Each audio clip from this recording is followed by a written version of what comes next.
Ma question est la suivante.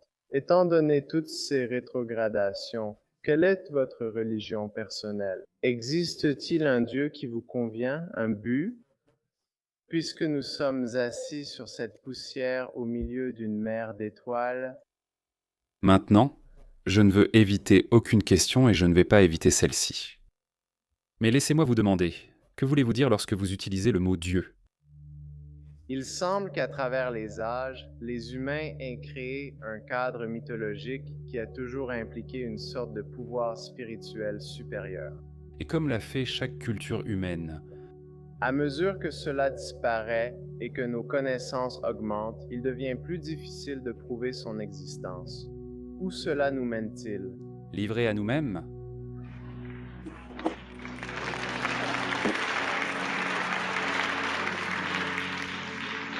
ce qui, à mon avis, est bien plus responsable que d'espérer que quelqu'un viendra nous sauver de nous-mêmes. Ainsi, nous n'avons pas à faire de notre mieux pour le faire nous-mêmes.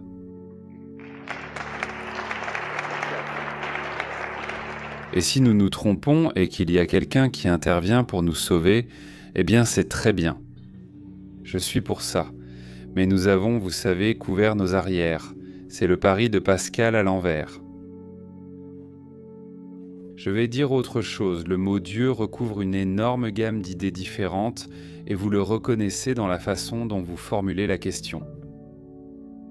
Fuir un homme de grande taille, à la peau claire avec une longue barbe blanche, assis sur un trône dans le ciel et comptant la chute de chaque moineau, pour laquelle il n'y a aucune preuve. À mon avis, si quelqu'un en a, j'aimerais vraiment la voir. Au genre de Dieu dont Einstein ou Spinoza parlaient, ce qui est très proche de la somme totale des lois de l'univers. Il serait absurde de nier l'existence de lois dans l'univers. Si vous appelez cela Dieu, alors Dieu existe, avec de nombreuses nuances. Il y a par exemple le Dieu déiste auquel beaucoup des pères fondateurs de ce pays croyaient, même si c'est un secret, dont le nom ne peut pas être prononcé dans certains cercles. Un roi fainéant, un roi qui ne fait rien, le Dieu qui crée l'univers puis se retire et à qui prier est en quelque sorte inutile. Il n'est pas là, il est parti ailleurs, il avait d'autres choses à faire, ça aussi c'est un Dieu. Donc quand tu dis « crois-tu en Dieu ?» Si je dis oui ou si je dis non, tu n'as absolument rien appris. Je te demande de définir le tien si tu en as un.